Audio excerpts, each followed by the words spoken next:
Damai sejahtera Allah yang senantiasa melimpah dalam kehidupan kita. Mari kita siapkan hati kita untuk merenungkan kebenaran firman Tuhan. Kita memuji Tuhan, kita katakan, tak kau lupakan diriku. Tak kau lupakan diriku. Kau ingatku adalah debu, tetapi kau meninggikannya di hadapan malaikatmu. Tak kau hapuskan namaku dari kitab kehidupanmu. Kau tak malu mengakuinya di hadapan Bapa. Kau Allah yang tiada mengingat lagi segala kesalahanku yang telah Engkau ampuni. Walau dosaku merah bahkan kesumbang, Engkau menjadikanku putih seputih bulu domba. Amin. Mari kita membuka Alkitab kita, Yohanes pasal 7 ayat 53 dan pasal 8 ayat 1 sampai ayat 19. Demikianlah firman Tuhan.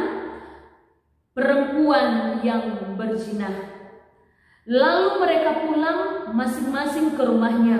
Tetapi Yesus pergi ke Bukit Zaitun. Pagi-pagi benar ia berada lagi di bait Allah, dan seluruh rakyat datang kepadanya, lalu duduk dan mengajar mereka. Maka ahli-ahli Taurat dan orang-orang Farisi membawa kepadanya seorang perempuan yang kedapatan berbuat zina.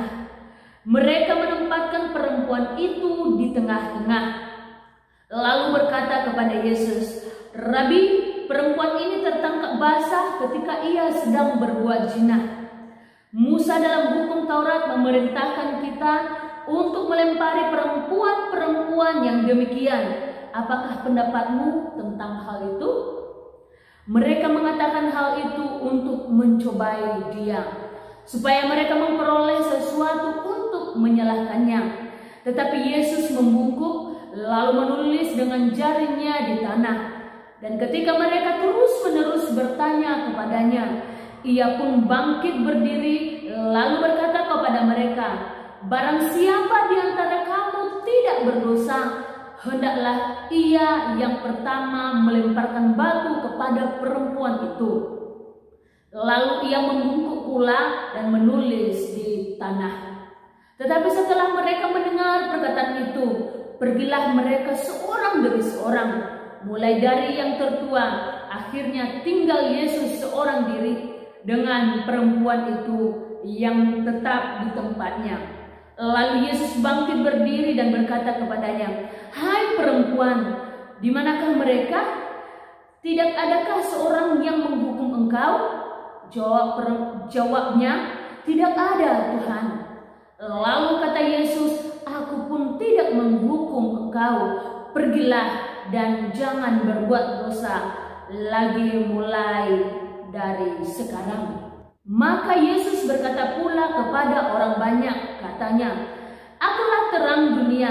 Barang siapa mengikut aku, ia tidak akan berjalan dalam kegelapan, melainkan ia akan mempunyai terang hidup." Kata orang-orang Farisi kepadanya, "Engkau bersaksi tentang dirimu, kesaksianmu tidak benar." Jawab Yesus kepada mereka, katanya, "Biarpun aku bersaksi tentang diriku sendiri, namun kesaksianku itu benar, sebab aku tahu dari mana aku datang dan kemana aku pergi. tetapi kamu tidak tahu dari mana aku datang dan kemana aku pergi. Kamu menghakimi menurut ukuran manusia, aku tidak menghakimi seorang pun. Dan jikalau aku menghakimi, maka penghakimanku itu benar, sebab aku tidak seorang diri, tetapi aku bersama-sama dengan Dia yang mengutus aku. Dan dalam kitab Tauratmu ada tertulis bahwa kesaksian dua orang adalah sah. Akulah yang bersaksi tentang diriku sendiri, dan juga Bapa yang mengutus aku bersaksi tentang aku. Maka kata mereka kepadanya, di manakah Bapamu? Jawab Yesus, baik aku maupun Bapakku tidak kamu kenal. Jikalau sekiranya kamu mengenal aku, kamu mengenal juga Bapakku. Kata-kata itu dikatakan Yesus dekat perbendaharaan waktu Ia mengajar di dalam bait Allah, dan tidak seorang pun yang menangkap Dia karena saatnya belum tiba. Amin. Puji nama Tuhan. Bapak Ibu yang terkasih dalam nama Tuhan Yesus, kita sudah membaca ayat Alkitab, dan saat ini tema firman Tuhan, jangan menghakimi. Bapak Ibu yang terkasih di dalam nama Tuhan Yesus, kita sudah membaca Alkitab tentang seorang perempuan berzina yang tertangkap basah, yang dibawa kepada Tuhan Yesus. Ahli-ahli Taurat dan juga orang-orang Farisi berkata kepada Yesus, bagaimana pendapatmu tentang ini? Kalau di dalam hukum Taurat yang disampaikan oleh Musa, jikalau perempuan-perempuan seperti ini kedapatan, maka ia akan dilempari dengan batu. Bapak Ibu yang terkasih di dalam nama Tuhan Yesus, mari kita melihat apa reaksi Yesus. Reaksi Yesus yang pertama, ia tetap tenang. Mari membaca ayat yang ke-6b berkata seperti ini. Tetapi Yesus membungkuk lalu menulis dengan jarinya di tanah. Setelah Yesus mendengarkan perkataan-perkataan orang ini, setelah mereka datang kepadanya, Yesus tidak berkata apa-apa. Yang dilakukan Yesus yang pertama adalah Dia tetap tenang. Dia tidak terburu-buru memberikan keputusan tentang perempuan ini. Dia tidak berkata, oke, langsung dihukum, atau oke, tidak usah dihukum. Yesus hanya berdiam diri. Dia tahu apa yang ada di dalam hati orang-orang yang membawa perempuan ini kepadanya. Dia tahu bahwa mereka membawa perempuan ini karena satu niat, mereka ingin mencari kesalahan Yesus. Bapak Ibu yang terkasih di dalam nama Tuhan Yesus, ketika kita diperhadapkan dengan hal-hal yang seperti ini, ketika kita contohnya harus mengikuti peraturan demi peraturan, menghakimi orang yang berbuat salah, apa yang harus kita lakukan?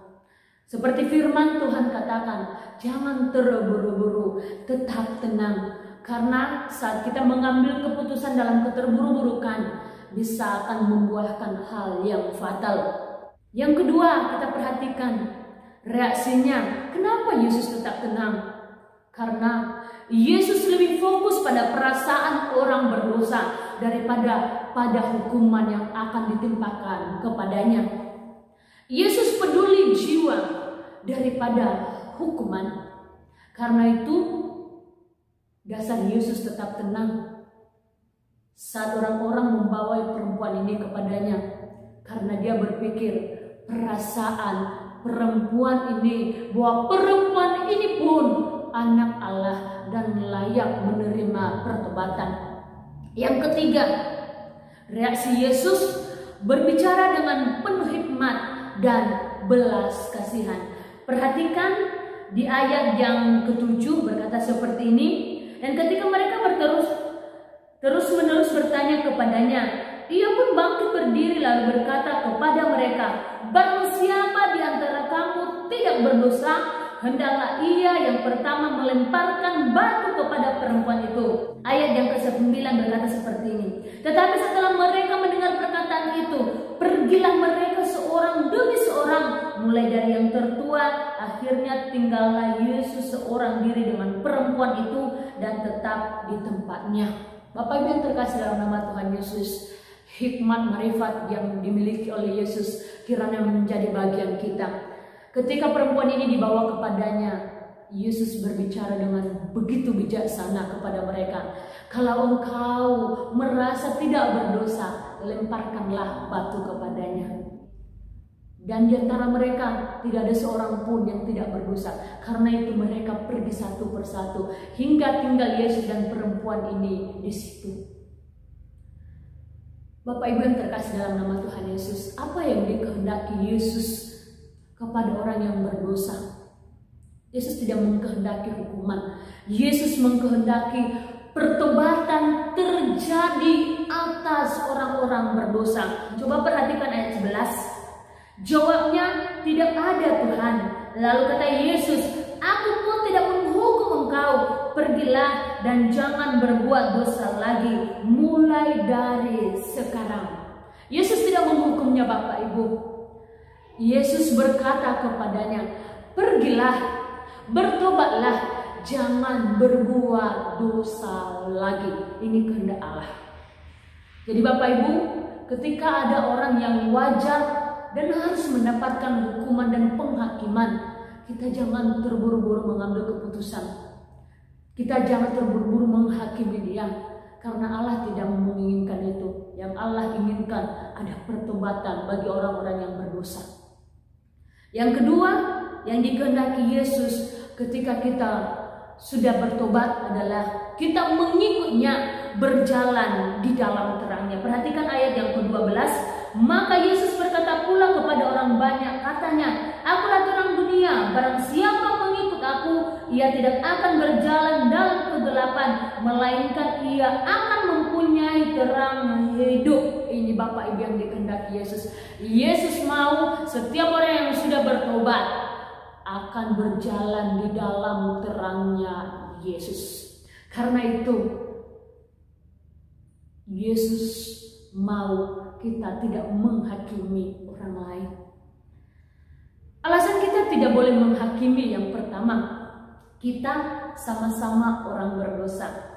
Ayat 7 katakan tadi, Yesus berkata kepada mereka, jikalau engkau ada yang tidak berdosa, kamu duluanlah yang melemparkan perempuan itu dengan batu.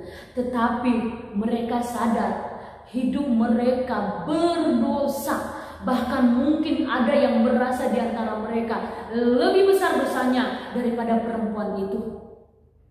Bapak Ibu, karena itu kalau kita melihat orang lain bersalah, jangan buru-buru menghakiminya, tapi mari berdoa supaya dia bertobat, karena ini adalah kehendak Allah. Karena belum tentu orang yang kita hakimi itu lebih berdosa daripada kita.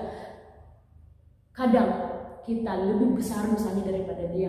Atau jangan-jangan yang kita lakukan dalam hal-hal yang tersembunyi lebih besar kesalahan itu daripada kesalahan yang dia lakukan. Karena itu jangan buru-buru melakukan penghakiman kepada orang lain. Yang kedua, manusia menghakimi menurut ukuran manusia. Ayat yang 15 berkata seperti ini, kamu menghakimi menurut ukuran manusia, dan aku tidak menghakimi seorang pun. Bapak Ibu, manusia menghakimi orang lain menurut ukuran apa yang ada di dalam dunia, tidak menurut hukum Allah. Tidak ada belas kasihan. Karena itu Yesus mengkehendaki kita tidak menghakimi seorang pun dalam hidup ini. Yang ketiga, kenapa kita tidak boleh menghakimi? Karena Bapa pemurah. Kalau Allah saja mau mengampuni, kenapa kita tidak? Karena itu Bapak Ibu, mari kita jangan menghakimi orang lain. Penghakiman itu milik Allah. Demikianlah firman Tuhan hari ini. Tuhan memberkati kita. Mari kita berdoa. Bapa dalam surga, terima kasih buat firman-Mu. Biarlah firman-Mu menjadi rema dalam hidup kami, menjadi kekuatan kami dalam menjalani hari-hari kami. Terima kasih ya Tuhan. Dalam nama Yesus kami berdoa dan mengucap syukur. Haleluya. Amin. Puji nama Tuhan, damai sejahtera bagi kita. Tuhan Yesus memberkati. Shalom.